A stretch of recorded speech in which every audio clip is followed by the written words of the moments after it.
Hey, how do we start this one?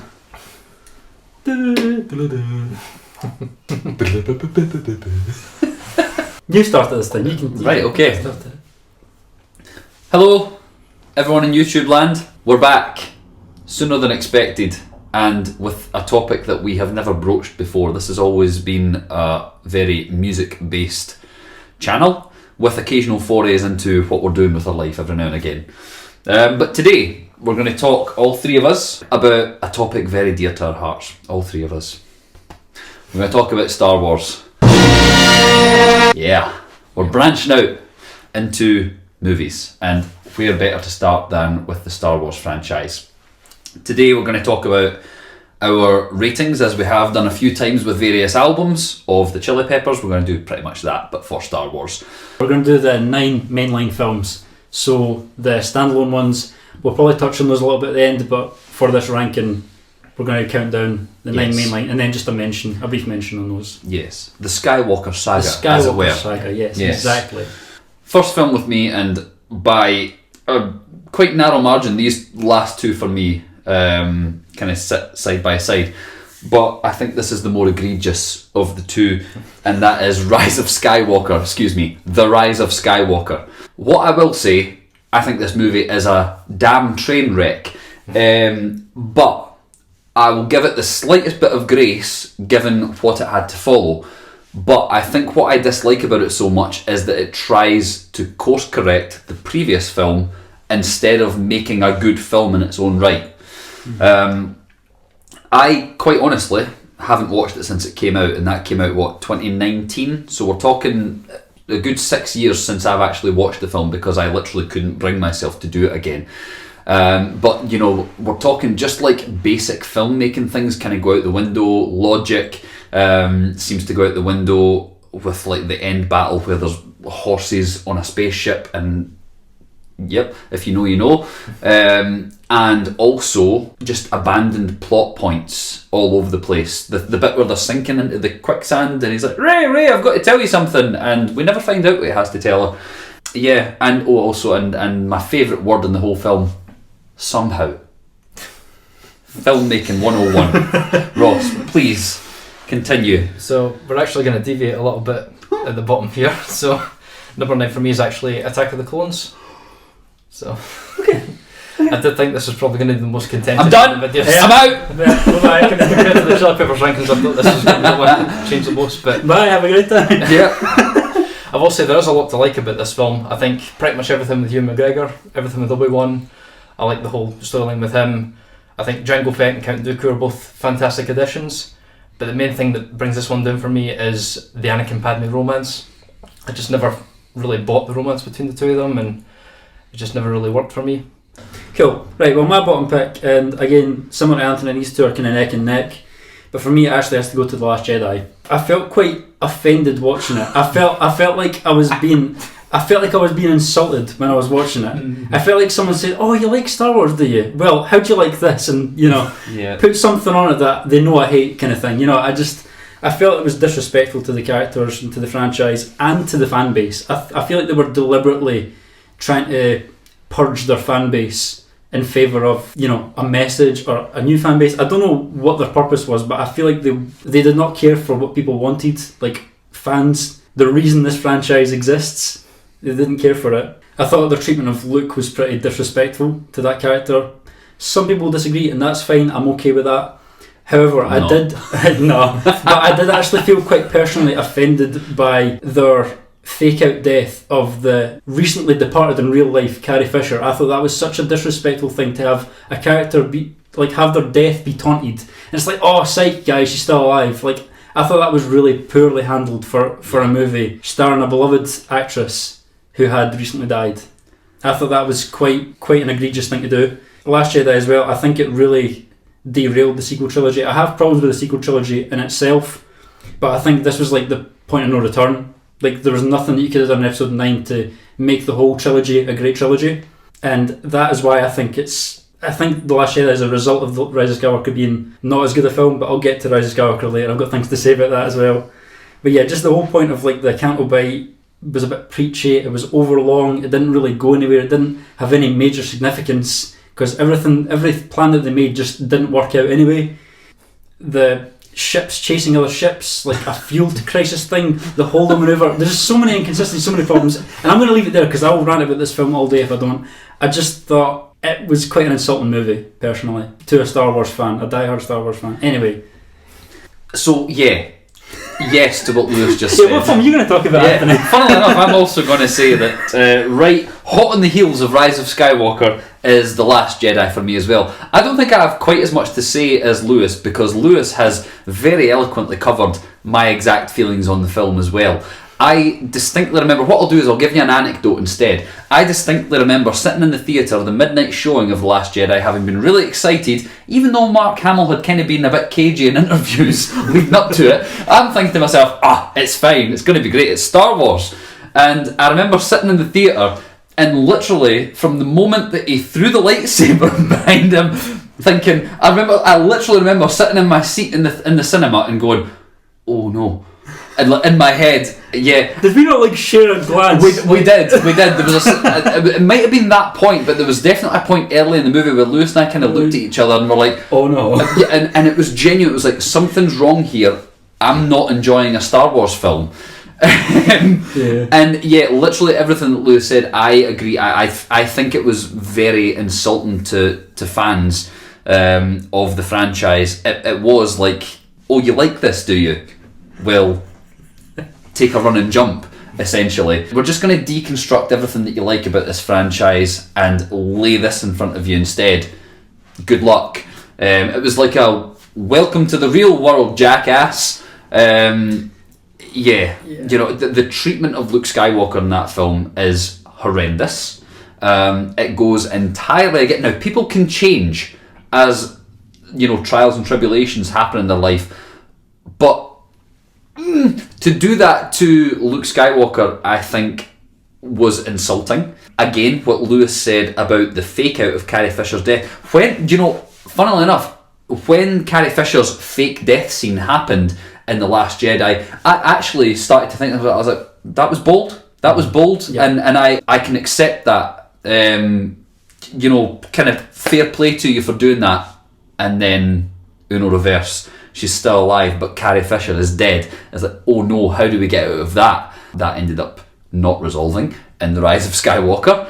Yeah, just everything that I go to the cinema to see a Star Wars film for was absent in that movie. Yeah.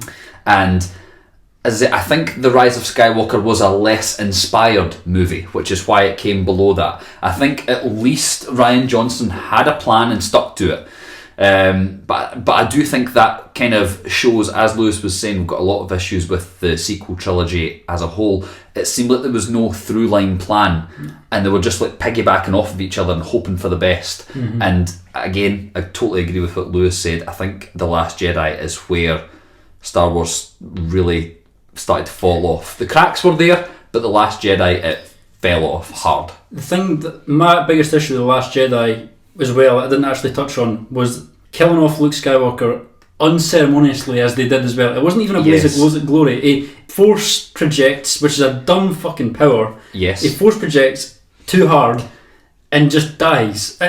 Do you know what? It felt weak and it felt disrespectful again. Yeah, absolutely. What I've literally just thought of, and I've never thought of this before, is in the previous film, in The Force Awakens, Han Solo really annoyedly says to Finn, "That's not how the Force works!" And then in the next film, they change how the Force works. Yeah.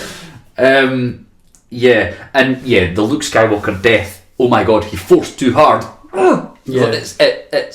It reads like he shit himself to death. Yeah. Like Elvis on the toilet. The thing is, see when I saw that, I was in disbelief that he was dead. I was like, there's no way that's it. Yeah. That is not it. That was a whimper to go out on. Absolutely. Anyway, sorry. That film infuriates me still to this day. 9 years later, I saw it twice in the theatre in 2017, and then so did I. Because I went to see it a second time to double check. Yeah, did that actually happen? And it was just as bad the second time round. Yeah, so I think I'm just going to start rambling if I haven't already. Ross, so I shall move on. Yep. So number 8 for me, we're actually going to continue with the prequel trilogy here. Number 8 for me is The Phantom Menace. Jesus. No, I think there's a lot to like about this film. I think the action scenes are fantastic, the pod race, the lightsaber fight, they're all great. The big thing for me that brings it down is the political dialogue. I feel like, especially the Coruscant segment, kind of drags the pace down a little bit. I feel like, well, the film that's above this, there's quite a few flaws with this one, as you guys have mentioned already, but I feel like this one's a bit harder to sit through for me. Like the political talk and all that just isn't particularly engaging, I think, but I think there is enough merit. I mean, I don't dislike any film in the franchise, but I think these bottom two are probably the ones that I find myself revisiting the least. Fair. So that's probably why. Interesting. The bottom for me. Well, I'm not going to spend too long talking about The Rise of Skywalker because you can probably already imagine how I'm feeling about it, and I've got very similar views to Anthony. I'll go through my list of points very briefly.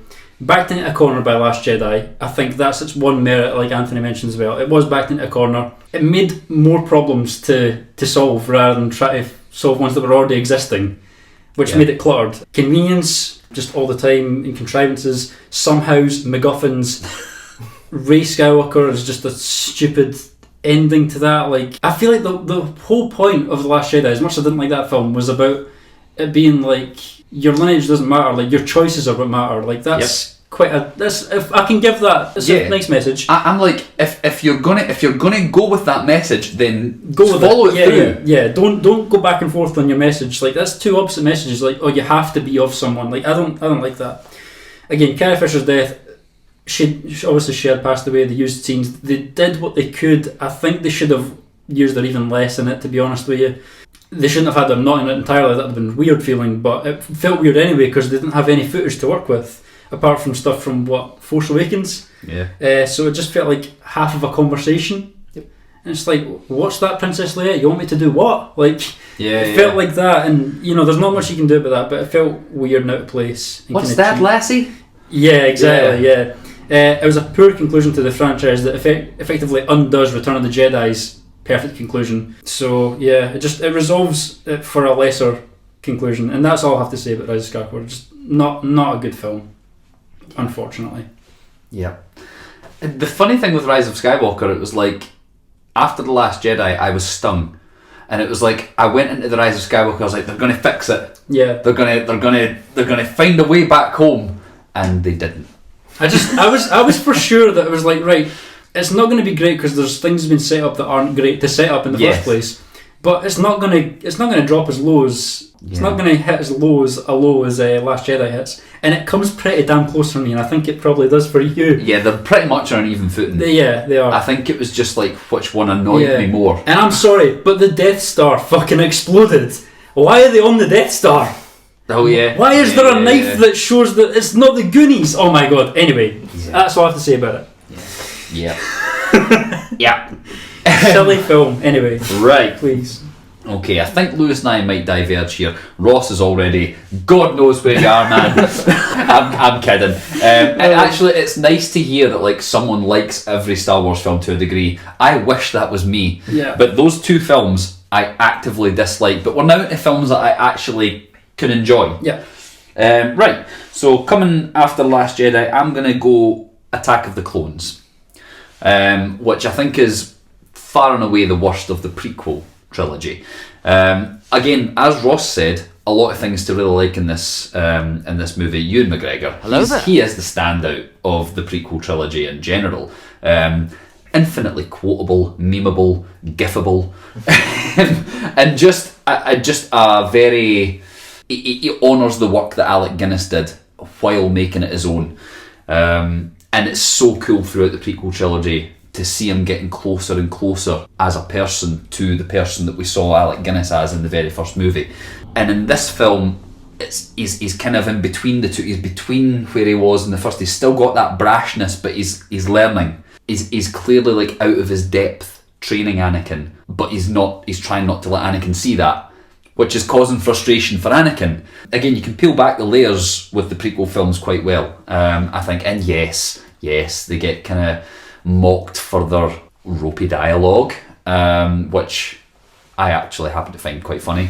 You'll never look at sand the same way again. We all hate sand. Yes, so Count Dooku, again, Christopher Lee in a film, it's going to be good. It's going to be good. Jango Fett, I'm kind of on the fence about as a character.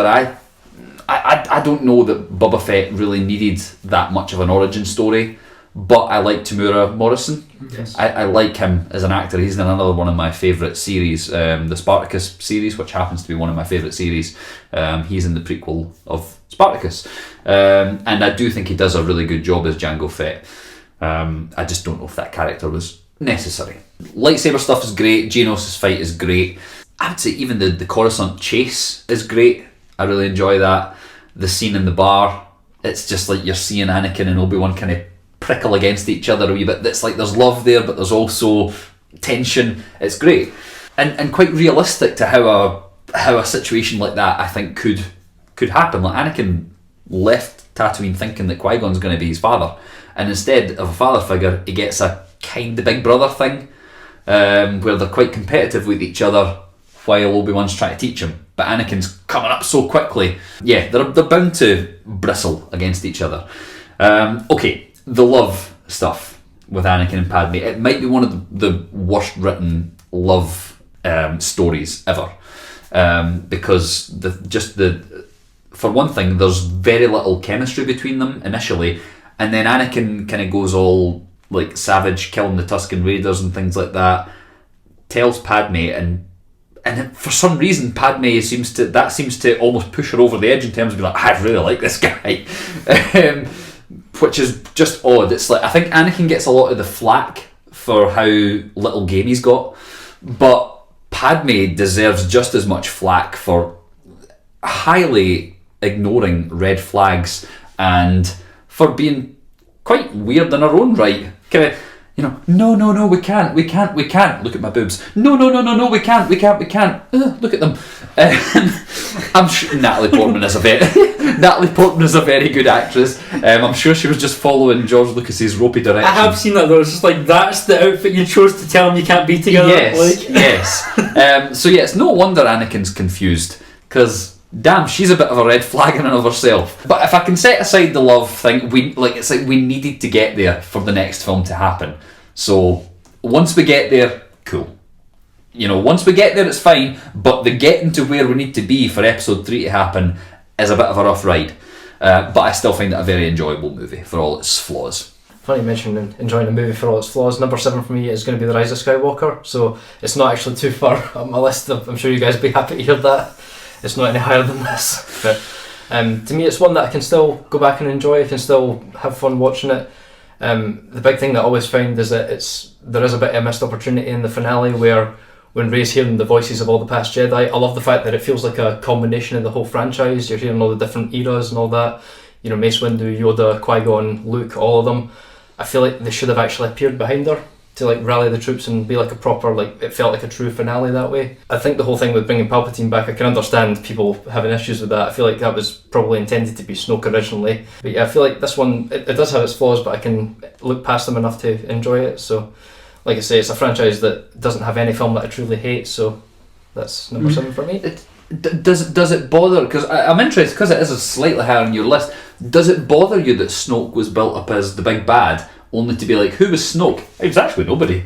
Does that bother you at all? Yeah, I feel like it's probably just a case of Rian Johnson wanted to do something different from what J.J. Abrams maybe had planned, or what I think it was Lawrence Kasdan wrote The Force Awakens. I wonder if maybe he was building to something, but I think Snoke was probably one of the least talked about things about The Force Awakens positively. I think people were kind of mixed on him, so I think that was maybe their thinking on there. This is the thing. See, J.J. Abrams prides himself on mysteries. Like anything he's done, the mystery box. It's a mystery box. Yeah, he does love to bait. That's part of the thing. That's part of why I like The Force Awakens. Because the thing is, see, after Last Jedi, did you hear any theories about Episode 9 really? Because I didn't really. I heard the internet was full of theories after Episode 7 because it was a big mystery box. So well, I think do you mean after The Last Jedi? Yeah, that's what I mean. Yeah, because I'm saying after 7 there was loads about what could happen in 8 and 9. Yes. And then after 8, not so much. I do specifically remember reading after 8 came out that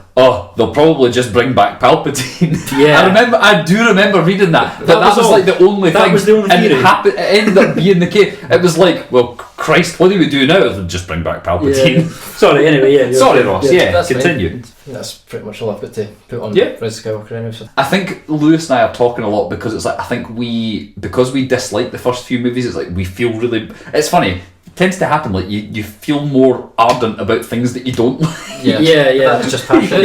You know. I'm only upset about these films. I never wanted, like, people say like, oh, people wanted to hate them. I wanted to love these films. Oh yeah. Well, that's what I was saying. Like when we went into Rise of Skywalker, I was like, right, Last Jedi was a miss for me. Please be good. Let's be good. Yeah. Please. Yeah. Anyway, I'll move on to my next pick. So my next pick is The Phantom Menace. Right. So Phantom Menace, it had a lot on its shoulders. 1999, bringing back the franchise after about 16 years, was it? Yep.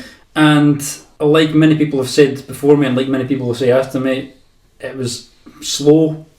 It had boring moments. It was quite badly paced, I would say, for as far as a Star Wars movie goes. You already spoke about politics and all that. I don't think politics should really be as prevalent as it is in the story. I know that I had a point to the story, but you're writing this film for kids. Like, you need to make it interesting and exciting. I found that quite slow. I feel like Anakin was introduced far too young for a young Vader character. I feel like he should have been either a Jedi already or a teenager. You know. Yeah.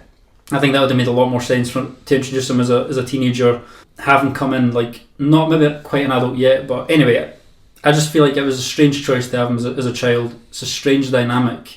I feel like the pod race scene, I know that many people like yourself like that, but I feel like it goes on too long. It's over long. There's scenes that go on far too long in this movie, and it does feel like a long movie. And I feel like every time I watch this movie, I'm waiting for the final fight.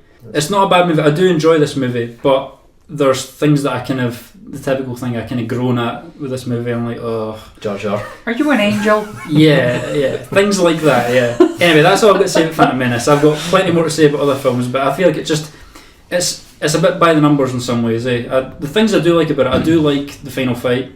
I do like Qui-Gon. I like Liam Neeson as Qui-Gon Jinn. I think Ewan McGregor was well cast as young Obi-Wan as well. But that's really as much as I have to say about positives for me. Yep. Yeah. Fair enough. Right, next one for me is The Force Awakens, the first of the sequel trilogy. When this film came out, I actually really, really liked it. I thought, hell yeah, Star Wars is back, and we're back with a bang. It's only been kind of with the benefit of with hindsight, with time passing, that like it becomes clearer and clearer and clearer that it's just a cut and paste of the first Star Wars film, which you can kind of understand. It's like, right, what's a tried and true way to get people on side here? What did people like? The original trilogy. I don't like how much at that point, we're in 2015, so the prequel trilogy is only 10 years behind. They kind of tried to, it was like denialists of the prequel trilogy. I don't like how much the prequel trilogy is kind of it tries to forget. Yeah, that didn't happen. That didn't happen. But as I say, with it being very much kind of beat for beat hero story remake of not remake, but you know what I mean, it's hitting the beats of the original movie quite closely.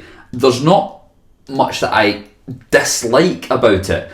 It comes in the fact that it's a new trilogy had an opportunity to be original, and they played it far too safe. When the original trilogy of Star Wars was so gung-ho and seat of its pants for filmmaking at the time, it was George Lucas's vision and saying, no, this is how I want it, this is how it's going to be, I don't care if this does well or not. Whereas The Force Awakens is so kind of by the numbers that it comes across as far too safe and therefore a little boring at times. I also, not to get political or anything like that, I really don't like the kind of bait and switch with Finn's character.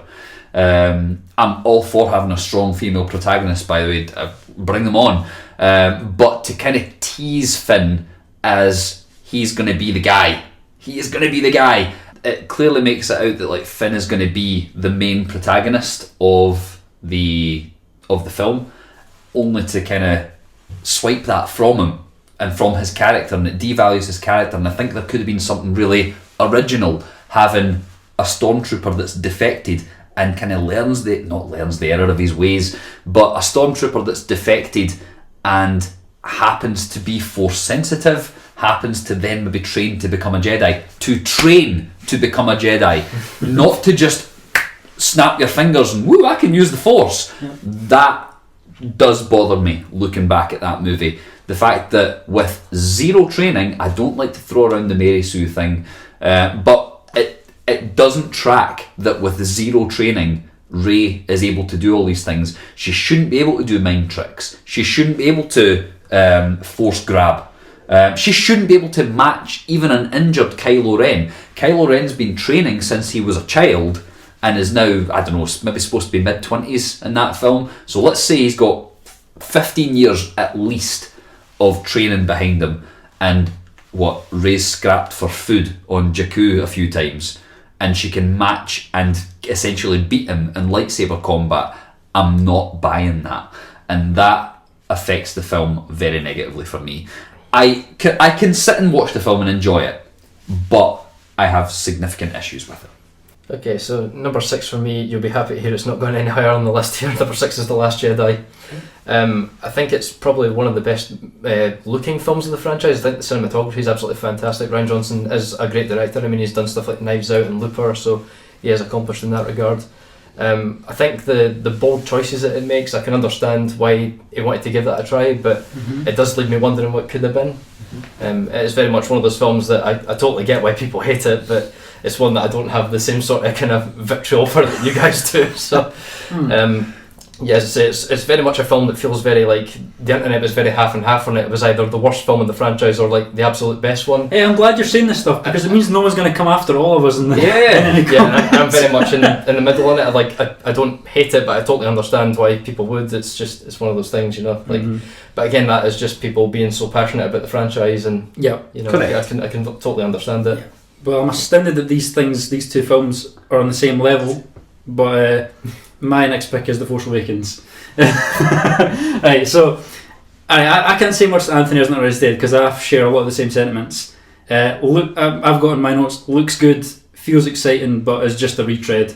No new ground is broken, like pretty much none. If it's not taken from A New Hope, it's taken from another Star Wars movie, you know, and untapped potential. You know, they had so much set up, like you said, about like they set Finn up really well and then knocked him right back down. Like why tease in the first place? Like why just not bother? And like, the thing is, they could have had them both be force sensitive, and they could have almost like trained each other, like helped each other, maybe even splintered at a certain point in the trilogy. But anyway, I agree with that. I get them playing it safe. They wanted the box office guarantee, and I'll be the first person to admit, like, when that film came out, I thought this is exactly what it should have been. In my 2015 brain, I was like, oh my god, this is the best thing since sliced bread. Like, I would have probably gushed to both of you at the time about how much I loved this film and how it was better than all the prequels and da-da-da-da. And as it turns out, apparently I think it's only better than one of them. I can't deny it is an enjoyable film to watch, but it's like one of those films where it's like, I actually love that film in a vacuum, but as a Star Wars film, as episode 7 and as episode 1 of a trilogy, especially actually as episode 1 of a trilogy, it doesn't hold up as well because of everything around it. You know, the thing is, if episode 8 and 9 had gone on to be more adventurous in a way that I'd enjoyed, I might have actually forgiven 7 for playing it so safe. But because it's like two opposite ends, it's like one went too far, one didn't go far enough now, it feels like. And one was trapped. Yeah, exactly. So yeah, I can enjoy Force Awakens. I actually do enjoy watching that film, but it's like I can watch Force Awakens and then I'm done. Yeah. I'm not watching 8 and 9. It's like the 0-calorie version of your favourite food. It's yes. like it's kind of similar taste wise, but there's no substance inside it. Yeah. The Diet Coke of Star Wars. The margarine of Star Wars. Yeah, I agree with that. So yeah, that's all I've got to say about Force Awakens. Yeah, it's fine. It's alright. I mean, I enjoy these films from here on out. Yeah, I can say that. Yeah, I'm actually quite surprised with how high my next one is. We're kind of like halfway up the list here. Phantom Menace is the next one. I think just because I'm that little bit older than Lewis and Ross, I remember the excitement of the Phantom Menace coming out. Whereas Ross and Lewis will be far too young to have like vivid memories of it, but I like vividly remember the Phantom Menace coming out and how exciting it was. It was probably at the time, because I would have been maybe 4 or 5. No, I'd have been 5 or 6 when that came out, and it was palpable, the excitement of that film coming out, and there were toys everywhere, and like your cereal box had Star Wars toys coming out of it and stuff like that. But beside the excitement of it, there's been a lot kind of ripped apart on the Phantom Menace over time, but I actually think it sets up the prequel trilogy really, really well. I think the dynamic between Qui-Gon and Obi-Wan is fantastic. I think Liam Neeson is the MVP of that film. It is Liam Neeson's film, and he is fantastic as Qui-Gon Jinn. And I think he, along with Ewan McGregor, is probably one of the best at taking that clunky dialogue and making it something substantive. Anytime Liam Neeson is talking about something that, in the hands of a lesser actor, could come across quite, clunky. He seems to make it work, no matter what he's talking about, like whether he's instructing Anakin, whether he's mentoring Obi-Wan, whether he's deliberating with the council, being the renegade that Qui-Gon Jinn is. I believe it and I feel it. In terms of where the film can falter a little bit, yes, there is all the political intrigue, is what we would call it nowadays, which I think for a kid, you can kind of get lost in the mire a little bit, but I think watching it as an adult, which is maybe kind of back to front because these are supposed to be kids' movies, but as an adult I can appreciate it, and I know that needs to be there to set up the conflict of the prequel trilogy. But like when you're 5 years old, 6 years old, 7 years old, you don't know what trade is. All you know is that you come downstairs in the morning, you've got cornflakes on the table, and that sometimes Dad goes and gets petrol for the car. You don't actually really know what's happening behind the scenes, and that can kind of, as you said, you're kind of just waiting for when's the fight coming. Who is this for? Yes, who is it for? But I think for all that it can get a bit slow in the film, I think when The Phantom Menace hits, it hits right up there with the best of Star Wars. Like that, I think the lightsaber duel dukes it out for the best of the franchise. The final duel between Maul, Obi-Wan and Qui-Gon is incredible to watch. And I do quite like, yes, there's a lot going on, but I think it's very well balanced, that ending act with all the different fights happening, and I think it's well managed, how he manages to get in and out of each scene, and I think it comes to one of the most satisfying conclusions of the franchise, actually. And it sets up the prequel trilogy nicely. I think Attack of the Clones, obviously I've already made my feelings on that clear, decent movie but kind of drops the ball a wee bit. But Phantom Menace itself does a great job setting up the prequel trilogy. Awesome. Yep, so number 5 for me is going to be The Force Awakens, which I feel like you guys have already mentioned, it does play it safe. It's probably the one that kind of feels the most formulaic. It is very much feels like it retreads A New Hope a fair bit. But I feel like it does have a lot of crowd pleasing moments, a lot of moments that are very cheer-worthy and that sort of thing. I mean, the first time you see Han and Chewie on the Millennium Falcon again, it's just one of those things that you can't really replicate. Made for cinema. Yeah, yes, absolutely. Yeah. It's very much like a cultural event when it came out. Yeah, I think actually in that regard it's actually good to the crowd as well, because it's probably the funniest of the series as well. I think BB-8's a really great comedic relief, and the scene where he does the thumbs up with the lighter is always a bit that gets a big laugh out of everybody. So yeah, nice, fair enough. Yeah, my next pick is Attack of the Clones. So I think for a long time there's been a lot of people that have gone back and forth on whether Attack of the Clones or Phantom Menace is better, and I've gone back and forth myself over the years. I just find I have a better time watching Attack of the Clones. Yeah, there's a lot of it's messy, there's some weak performances in it, plot contrivances as well, but it's fun and it's energetic. I'm not ever bored during it, and I feel like watching any film, boredom is the biggest sin. I would rather think something stupid than boring. We've touched on the kind of romance stuff as well. I don't think it's the worst thing in the world. It could have been a lot better, yeah. But also I kind of give it a little bit slack. I'm right. There are supposed to be young people who have done nothing but served a purpose, served as a Jedi or a senator the entire life. I almost take it like they don't know how to relationship or anything like that, because they've only lived a life of purpose. I mean, I'm maybe giving it a little bit more slack than it deserves. It is silly in some ways, and like you said about the Sand People, and it's oh, you killed them, I must have you now type thing is kind of weird. But apart from that, I like pretty much the rest of the movie. I like the kind of whole mystery vibes. I like the whole cloning kind of story. Jango Fett's an interesting character. Count Dooku's a very compelling character who I'm kind of sad they didn't go deeper with, because he seems almost like a sympathetic character, and then Revenge of the Sith comes around and oh yeah, we're not doing that anymore. I think he could have been the big bad of that trilogy. But I say the big bad, but in the same way that Darth Vader's sympathetic. Yeah. Count Dooku is a sympathetic character. Yeah, I don't like. I'll say this about the prequels. I don't like that in every episode of the prequel trilogy. It's like they had almost like a quote. Like, we need to have a scary bad guy in every film. We need to have Darth Maul, Count Dooku, or whoever else. Grievous. And then Grievous in the last. I was like, we don't need to do that. We could have one through line and have it be even if they had like a crossover 1 to 2, like 2 into 3, but like not just like the very start of the film.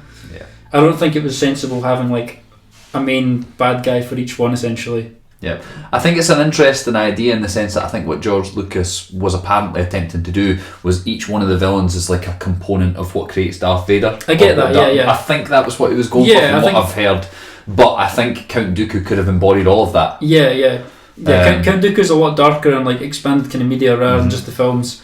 I was going to say he's a more interesting character, but I actually would say he's a more clear-cut bad guy in those, but that could almost have been better because the film doesn't seem to know that it wants us to sympathise with him or not. Like I quite like him in I like him in both of them, but in 2 you wonder if there's more to him, and then 3 she's like, no, you're done. Like, off your head. This has gone too far. This is madness. Exactly. He is so good in it. He's quite smarmy, but like I do feel like he does have some like care towards his former. I feel like he does care about his former allies. And I feel like something like that was lost. Anyway, overall, it's a fun watch. Yep. Yeah, absolutely. And I like with Count Dooku as well, he seems to have a lot of affection for Obi-Wan. Yes. Because obviously he was Qui-Gon's master. Yes. I think it's like almost like he views Obi-Wan almost like as his grandson kind of thing. Yeah, absolutely. And I think he genuinely does want to get Obi-Wan on side. Yeah. Yeah, but anyway. Yeah, you're absolutely right. What I will say, just before I move on, because just the last thing about Attack of the Clones, I think, as you said previously, I think the prequel trilogy should have just been structured differently. I think the first film should have been the start of the Clone Wars. Yeah. The second film should have been the Clone Wars. Yeah. And the third film should have been the end of the Clone Wars. Yeah, it was a strange choice to have the Clone Wars essentially not in the movies. Yeah. We've got like the end of the war in 3 and like the war starting in 2, so we've got a lot happening in the middle here. Off screen, yeah. A lot of character development. Like I feel like if you'd seen anything to do with like the Clone Wars and like that, it'd have been so cool to see Anakin's darkness really coming through with like a fight with Ventress. Yeah. Yep. I think that was a missed opportunity. Anyway. Yeah. But That, I just wanted to say that before I forgot. Yeah, but yeah, my next film on the list, so what, we're top 4 now. I'm going to go Return of the Jedi in my number 4 slot. Return of the Jedi, a lot of people kind of rag on it and don't give it the due that I think it deserves. I think Return of the Jedi is a fantastic film, and I think when I was young it was actually my favourite. It was my favourite of certainly the original trilogy. I find it, because it sticks the landing so well, it's such a wholesome film. It's like everything in its right place, everything kind of ends up where it needs to be. I think it ends the story as well as it could have ended, and this is where I think my dislike for much of the sequel trilogy comes. It's like, how do you top such a good ending where everything comes together? I think Luke's arc throughout the original trilogy is so perfectly tied up in this film as well. It's like the journey that Luke goes on through those 3 films is incredible. When you actually look at it as a whole, like, it starts off as this kind of annoying little farm boy. But I was going into Toshi Station to pick up some power converters. And by the end of it, he's this poised, essentially master Jedi by the end of it, by the very end of it. And when you watch Return of the Jedi, I think you kind of do buy the conflict inside of him, and I think that's down to a lot of like the filming choices as well, like his first appearance with like the hood up and the force choke. You're like, oh, he has got that darkness in him. But it's like he makes the choice to be righteous. You know, he's got that darkness in him, but he's got the strength to make the choice to be the best version of himself. And I think that's a beautiful message, really, and one that everyone can benefit from, because we've all got light and shade, but it's what you choose to act upon that defines you. And I think that's, like, again, I think storytelling kind of misses that now, where so much of film and media is all about the duality within people, of the darkness within people, and giving into that darkness. I think Star Wars is a great example of not giving into that darkness, choosing the light, even though it does acknowledge that we've all got that darkness inside of us. Again, we've got the Ewoks in this film, so you can take from that what you might. I think it's cute. I think it's a kids' film, and I think that's how it's supposed to be. And I think there's a great message in there as well of how the power of friendship and resourcefulness can topple this cold, feelingless, by the numbers empire. I think for all the Ewoks are maybe over cute, I think there's a really lovely message in that as well. The power of perseverance, the power of the little guy, standing up for what's right. I think that's all fantastic. The only reason it's not higher on my list is just the strength of the following films, really, because I don't think they could have done much better in terms of concluding the original trilogy. Yeah, nice. So that's my thoughts. Yep. So number 4 for me is going to be Revenge of the Sith, which I think is probably the biggest improvement from one film to the next. Given that I wasn't the biggest fan of Attack of the Clones, it's by far the biggest jump in quality for me.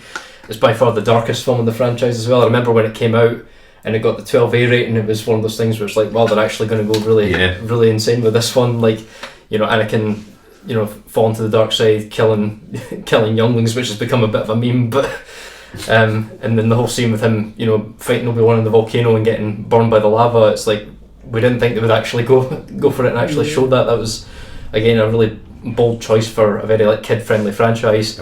The fight choreography in that scene is absolutely incredible as well. I think that's probably in competition for best lightsaber fight of the franchise. I think it's just absolutely incredibly done. The music as well, Battle of the Heroes, one of my favourite songs in the entire franchise.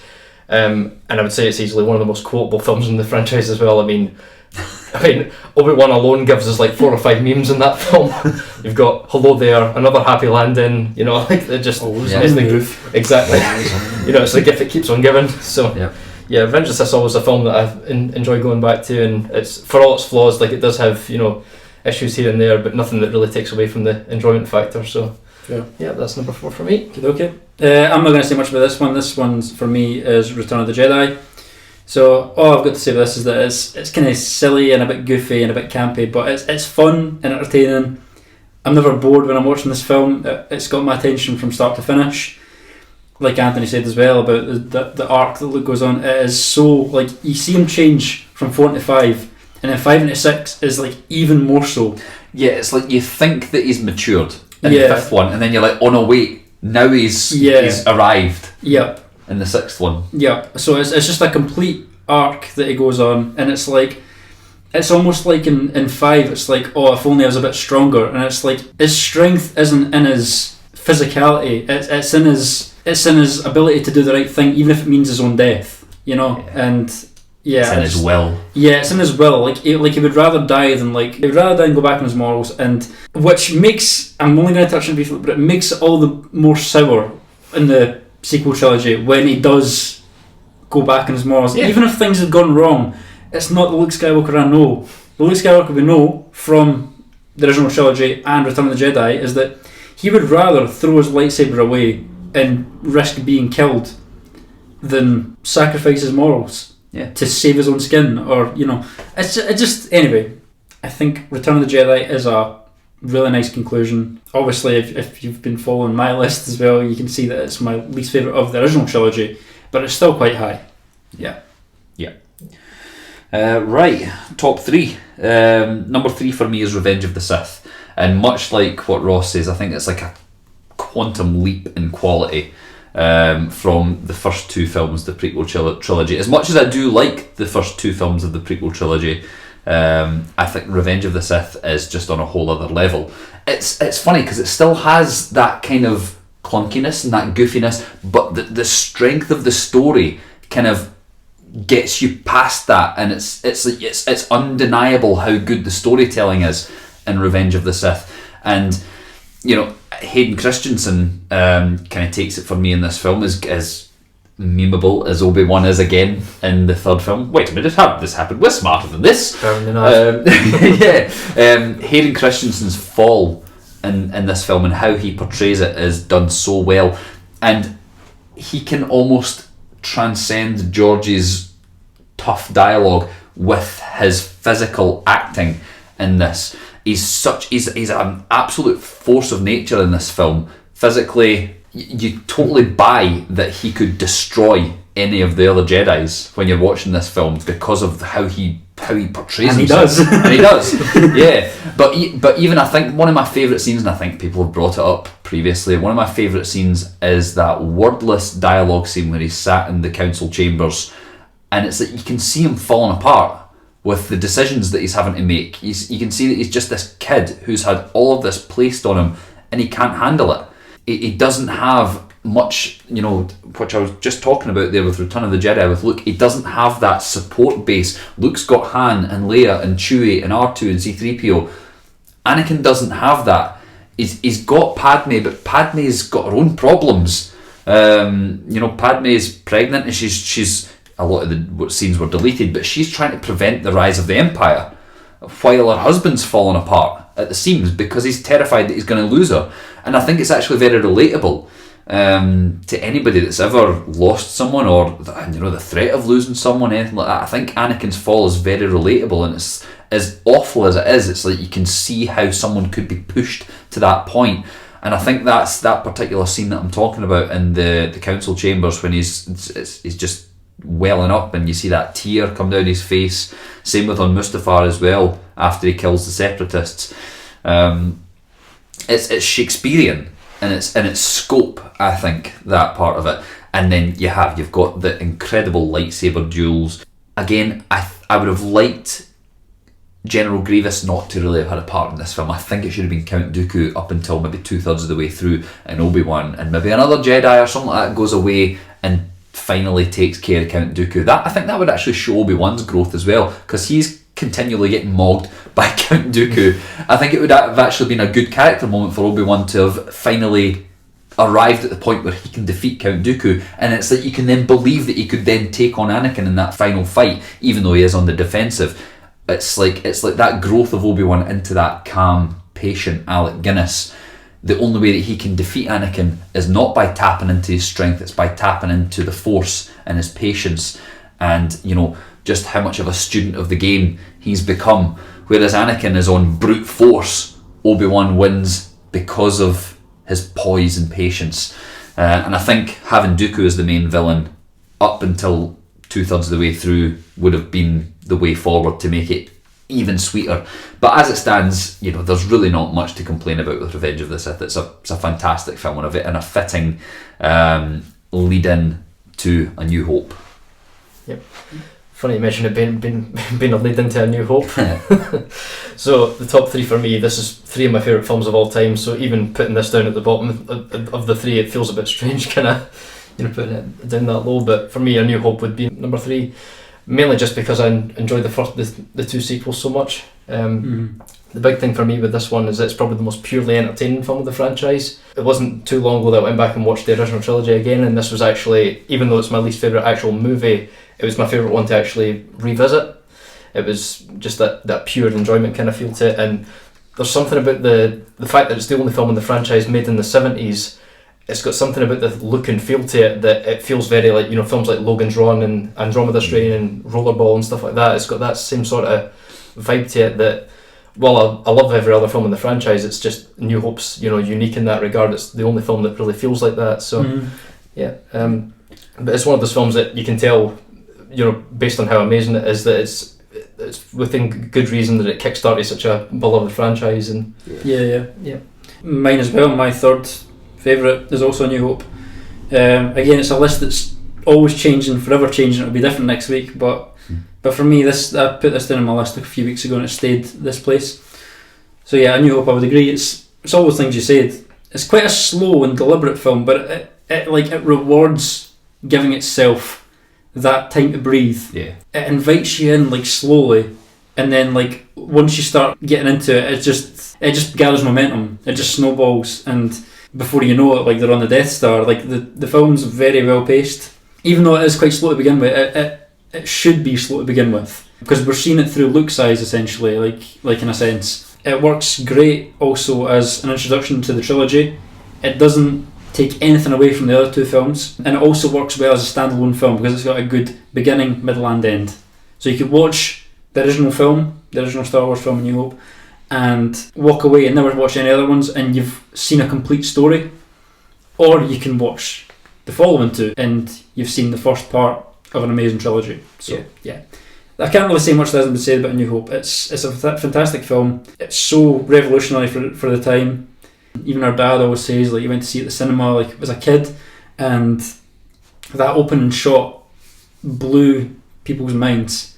And you watch it today, and you don't have to wonder why. Yeah, it's mind blowing. Yep. Yeah. I couldn't agree more, and that's why it's actually my number 2. So yeah, A New Hope. I think we've said this already. It's the quintessential hero's journey, and I think it functions so well in that regard. And like kind of what Lewis just said there, it's rare that a film can set up a trilogy so well, but also be so self-contained. It's curious that it manages to do that. Like, if George Lucas had only ever made that one Star Wars film, it would still be a masterpiece. You're right, it's a slow burner to start with, and it takes its time to introduce the characters and get you invested in each of the characters as they come into the story. You've got the hero, you've got Luke Skywalker, you've got the mentor figure in Obi-Wan, you've got the rascal, the lovable rascal with a heart of gold in Han Solo, and you've got the comedic relief in R2 and C-3PO. It all comes together perfectly, and the chemistry within the cast is incredible as well. You buy it. Is it still recording? Why is it flashing? What's that flashing? The chemistry between the main 3 cast is lightning in a bottle. You can't account for that. And well, I guess you can account for that by casting the right people. But there's the story like George Lucas didn't want to cast Harrison Ford as Han Solo. He only wanted new faces. But it was undeniable when he came in and helped them read lines. It was like, well, no, there's Han Solo. And it's funny because that footage has been made available for us now, and you see the other people auditioning, and it's so obvious. As soon as you see the 3 of them on screen together, it's like, well, that's your trio right there. That's your golden trio right there. Well, that's Harry Potter, isn't it? But no, it's also applicable to Star Wars as well. But yeah, I think just the simplicity of the storytelling, it kind of belies how complex it would then become. And it's like you've got this wonderful slate to then branch off, and it's like this one simple, excellent little film created a monster of a franchise which we're still talking about 50 years nearly later. It'll be 50 years next year. Yeah, I think it's an absolutely fantastic film, and a wee time capsule, as you say, of the 70s, and the only film that really kind of captures that. Yeah, I think it's an excellent film, and I think it rightly takes its place in the the top 10 movies of all time lists and things like that. Yeah, so that's my number 2. Yeah, and on that topic, actually, the 70s feel to it, I think because it's the only 70s sci-fi that really had like an optimistic feel to it. Yeah, a lot of 70s sci-fi had that very doom and gloom. Very like how Family Guy does it, and the joke with like the depressing sci-fi with the guy in the turtleneck. Yeah, that whole scene there. It's like Star Wars was the first one to actually be like, oh, this is actually like a positive experience. It doesn't have like a downer ending or anything like that. Which I think, funnily, I was saying earlier, that's what's missing in modern storytelling. Yeah, I think we've kind of gone back to that. Everything's kind of doom and gloom. We need just a good hero story, a good feel-good hero story. It takes you through peaks and troughs, and we're about to get to quite a big trough, which is quite a good one in my list anyway. But yeah, we're just missing that in modern storytelling. I think just a quintessential hero story. Yeah. So number 2 for me, this is actually going to break the tradition of us all having the same number 1 spot here. Number 2 for me is going to be The Empire Strikes Back, which I think, given that it's the most daring film in the franchise, it was the one that actually dared to go darker and had that iconic plot twist that nobody in 1980 saw coming, and gave us one of the greatest villains in Palpatine, one of the greatest mentor figures in Yoda. I can totally understand why people would say it is the best film in the franchise for good reason. I mean, it is, in a lot of ways, is the best, but for personal preference, the one that's in my top spot is just the one that hits me the most emotionally. So it's like a razor thin difference between them. But again, we're dealing with 3 of my favourite films of all time here. So, and to me, it's all basically one film anyway. It's like a beginning, middle, and end, like a first, second, and third act. So. So absolutely. Empire's number 2 for me. Fair. Well, that's easy for me to lead into because number 2 also is Empire for me as well. What I love about this film, it takes all the best parts from A New Hope, cuts off all the fat, ups the pace, ups the spectacle, ups the tension, ups the drama. From Hoth to Dagobah to Cloud City, it's fun, visually pleasing. I know A New Hope is visually stunning. This takes that and it makes it even more so. Like, you look at anything on Dagobah, or anything on Cloud City, or anything on Hoth, and it's quite mind-blowing.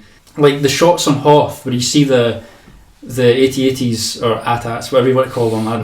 I'm not getting into that Robot controversy. camels. The robot camels, yeah. But the Imperial Robot Walkers, we'll say that. We'll say Imperial Walkers walking across Hoth. That is such an iconic image. Yeah. Or the image that I had on my phone screensaver for years through high school was Luke confronting Vader in Cloud City with the lighting, with the orange and the blue and the red and blue sabers and their silhouettes. That is such an iconic shot. I love that shot. Of course, the greatest twist in history after the final duel. And the duel as well is good. It's not got the flashy cinematography it's not got the flashy choreography, I should say, of the prequel trilogy. But you feel every hit. It's visceral. It's visceral, It's like this. Like, it does feel like a real fight. It feels like an actual sword fight. And like, with Luke is absolutely it was wrecked death by the end of it. Yeah, he's screwed after it. Like, it's like he could have been cut down at any second, really. And it's only when Darth Vader gets a gash in his arm, he's like, right, you're going down. Yeah. Like, right, I'm done playing now. Yeah, Off with your hand. now. Yeah. Like, I feel like Darth Vader could have ended the fight at any point. Yeah. So yeah, I think it's a fantastic film. It was my favourite for years. It's only been knocked back by one, which I didn't think it would. I thought this would be number one because it's got every right to be. But I'll go into why my number one is number one when that comes up. Well, Lewis is right. It does have every right to be number one, and The Empire Strikes Back is indeed my number one Star Wars movie. And I think it is that for all the reasons against A New Hope. As incredible of a good, as I say, basic platform hero's journey that A New Hope is, The Empire Strikes Back is one of the most comprehensive deconstructions of a hero's journey. Is that everything goes wrong for them. Everything that could go wrong in that film does go wrong, and it's so captivating. It pulls you further into that universe. A New Hope kind of sets you off on that roller coaster, and then Empire envelops you in that story. And I think I love the fact that, as we were saying with Return of the Jedi, Luke kind of completes that character arc. I love that we're seeing him kind of cooking in The Empire Strikes Back. He's so believable in that film. All his frustration, all his angst. He has grown from the first movie, but he's not there yet, and he wants so badly to be there. And I think that's, again, it's what kind of makes these films, I think, under the surface resonate with us. I think we can all relate to that, wanting to get there, wanting to be the best version of yourself, but you're just not ready yet. And he's trying to fast track his way to being that version of himself, that wise, sage, powerful Jedi that he saw Obi-Wan as. And he thinks that he can be that. He thinks that he can be what his father was. But until the greatest twist ever comes, his view of his father isn't correct. So he's trying to be this thing that never actually existed. Again, we've got all the trimmings there as well. The lightsaber fight that Lewis has said, which is, I think, a very underrated lightsaber fight, because yes, it doesn't have the flashy choreography, but again, it doesn't need it. Every hit is heavy. It's not like a dance. It's hacking and meaning it. Every hit. It's love stories done well. This film is a prime example of that. And they've got that funny love language, but it's like they clearly just get on each other's nerves, but they're undeniable, Leia and Han. Which again, it kind of makes the sequel trilogy, it makes the sequel trilogy bother me all the more. They came through all this adversity, they went through all this stuff together to the point that, they were clearly very much in love by the end of Return of the Jedi. But you see it germinating in this film. You see them kind of working through the difficulties that they see in each other as people, and again, undeniable. I think Empire Strikes Back visually takes a step up again from A New Hope, as groundbreaking as that was. again, it was like they broke the mold with Empire, I think, and I think that's where it kind of transcended just being a little sci-fi film into something more. And I think Star Wars can ride on the Empire's coattail for as long as the franchise exists. So yeah, interesting. We've all got a different number one this time. So number one for me is actually Return of the Jedi. It's just my personal favourite to go back to, and it's the one again that hits me the most emotionally. I think it's got the best action scenes in the entire franchise. I think the final duel between Luke and Vader with Palpatine is like, you know, in the background. It's one of my absolute favourite moments in film history.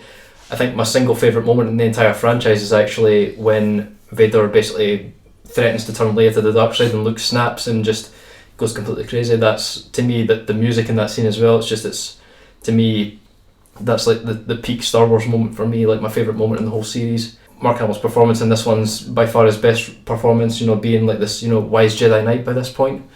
To me, it shows like the arc and how he went from, as you said, like the small farm boy at the beginning of A New Hope, and how, you know, he's completely changed over the course of the 6 years it took between the films. So yeah, I think that's a worthy number one as well. That is a very worthy number one. My number one kind of surprised me in a little way. I kind of knew this would be high, but I didn't think it would take number one. I actually thought Empire would take that. My number one is actually Revenge of the Sith. I would like to say I don't think Revenge of the Sith, it's not going to go down in history the same way Empire or A New Hope has. Revenge of the Sith is more of a sentimental film for me. It's probably like the first film I fell in love with as a kid. I still remember going to see it in the cinema in 2005 when I was 7 years old, and just being obsessed with it. It was fantastic. It blew my mind then, and you know what? Every time I put that film on, it's like I'm 7 years old again. It does. I mean, it feels in a way kind of separate to episode 1 and 2 for me. I know it's part of the same trilogy, but this is in a league of its own. I mean, the first act of the film is relentless. It just throws everything at you, throws all the action at you. You, for the first time properly, you believe the camaraderie between Anakin and Obi-Wan. Yeah. That is what they should have been. When you hear Obi-Wan say, and he was a good friend, this is what I imagine. I imagine them going on battles together, having a laugh, spring the trap, doing each other's head in, but having a laugh. Yeah. And the fight between Anakin and Dooku, Anakin, Dooku and Obi-Wan, is very telling. It's like, it shows you right away, right, Anakin is more than his master's equal now. He can go toe to toe and defeat, someone that his master can't. And that right away sets up the whole conflict of Anakin and Obi-Wan. Like, his master is his equal, essentially. And in power, that is. Maybe not in terms of wisdom and such, as, of course, if you've seen the film. Don't try it. Yeah, don't try it, yeah. Yeah. So the film slows down right after that opening sequence. And I think that opening sequence was going to go on for like an hour, and originally it was going to be like a 4-hour long film. They had to cut down, obviously. So it slows down in the middle, but it's necessary for the final setup, of the final act. Things need to brew away, and Anakin needs to start doubting all his peers and everything he's ever been told. And that's a great time for Palpatine to pull the strings. Like you said about the great scene with him in the council chamber. Yeah. There's also a great scene in it's kind of like the opera kind of scene, where Palpatine is just talking to him about Darth Plagueis, and it is such a tease. It's such a I know something you want to know kind of thing. Yep. It's just this come to me kind of thing. He's such a master manipulator. He's actually one of my favourite parts of that film. It's truly where Palpatine gets to shine for the first time. Yeah. I actually would say Palpatine gets to shine in this film more than any other. Obviously more than 1 and 2. I suppose you could count Empire, but more even than Return of the Jedi, I would say. He just gets to have so much fun with the character. And, of course, the final act, the final battle, is such a great thing. It's such an emotional fight. It's heartbreaking. It's heartbreaking. As you're watching it. You feel it, and every time you watch it, you want a different outcome to happen. Every time I see Order 66, I want a different outcome, Yeah, it's like, for years when you're watching it, that scene in the council chamber, I'm like, he's not going to do it this time. Maybe this is going to be the time that he's going to make the right choice. Absolutely, his thing, yeah. Yeah, but the reason I kind of knew this film was number one for me is because on Christmas Day, just gone a few months ago, I thought, I'm going to sit down and watch a film, and I'm going to put on one of my favourites. In fact, I'm going to put on my favourite. What's my favourite film? And the first one that came to my mind was Revenge of the Sith. And I think that says everything about my list right away. Yeah. I just enjoy watching it. It's not perfect. There's some still goofy moments. There's some cringy parts. That's kind of part of the charm though with this film. Perfect imperfections. It's charming. Yeah. And I love every minute of this movie.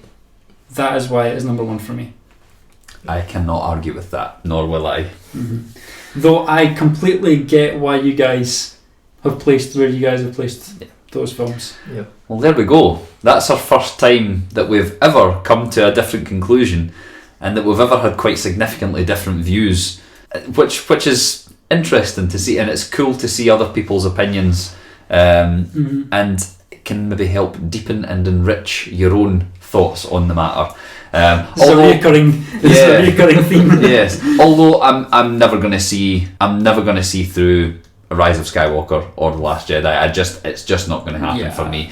Other than that though, other than those two movies, I would say I would enjoy watching any Star Wars movie. Yeah, I agree. Yeah. And before we conclude, actually, do you want to say a brief word on Rogue One and or Solo? Yes. Well, I've never watched Solo, which is, I know it's terrible. As someone that claims to be a Star Wars fan, I've never watched Solo, so I can't really have much of an opinion on that. We have seen, both of us, I believe, Solo once. Yeah. Each of us. So, I mean, maybe it's something to take from that. It's not bad. It's just not particularly great either. If I had to rank it in my list, I'd probably put it just above Attack of the Clones. But I think the casting was okay. I think there were better people out there, but the casting for Han, it was okay. It was fine. I just felt the story was very forgettable. I thought it was very mid. It had that almost like it's going to sound really strange, but it had that kind of stereotypical biopic type feel to it, where it's like, this is what this person was like it almost felt spectacly. It's like, oh look guys, it's Han Solo. And like, I think it was in the trailer as well, and it's just like when he's giving him his name, it's just like, what's your name? Han. And your second name or last name? Oh, it's just me. And he goes, Solo.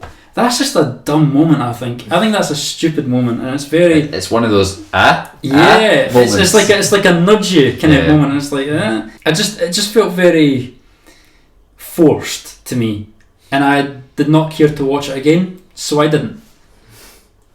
Yeah. Yourself? Yep, pretty much the same. Pretty much the same, yeah. Exactly. It's fine. It's, you watch it and you're like, that was a film. You know, like that happened. That was fine. It's like, I feel like it's a story that didn't really need to be told. It wasn't particularly. I mean, it was an interesting idea, I guess, but it was just one of those things that I was like, of all the different stories they could have told, like they could have maybe done like an Old Republic film or something like that. Like, absolutely. And I'll say one thing about Solo. I didn't like the almost reversal of Han Solo's character development. It's like he's supposed to go from like a smuggler scoundrel to a hero, and in this film they basically make him a hero already. I'm not saying make him a villain, I'm not saying make him a complete jackass, but you're kind of undoing some, like, when we first see him, he's a fully formed character. He's already beyond that. I'm like, I don't like that, so yeah. However, I think we should all chat a little bit about Rogue One. I think Rogue One, that gave me such confidence, such false confidence for Last Jedi. I know I keep going back to that, but Rogue One was such a good film, and it proved that they could make a good Star Wars film that didn't have Skywalkers in it. It didn't have lightsabers in it. It just had a good story. Ground level, yeah. Good performances, good special effects, great visuals. I have a slight issue with the Tarkin part. Peter Cushing is long dead, and Tarkin kind of had to be in there to some extent. I almost think that Krennic was a little bit of like a stand-in for what Tarkin could have been for that entire story to a degree. But I feel like it should have been more in the shadows, and I mean that quite literally as well. I think we're not there yet, if we ever will be. And we certainly weren't in 2016. We weren't in 2016. It looks like a really good PS3 game or something like that. You know, it's not keen on that. So that was a slight issue for me. But other than that, I don't really have any major complaints about that movie. And the Vader scene at the end, that was just, it was fan service, but it was fan service done right. I was like, I don't think this was made. I think that actually happened. It does feel a little bit goofy when they literally like pull away from Darth Vader and then act like they didn't ever see him. I don't know what you're talking about. It's like, I just saw you.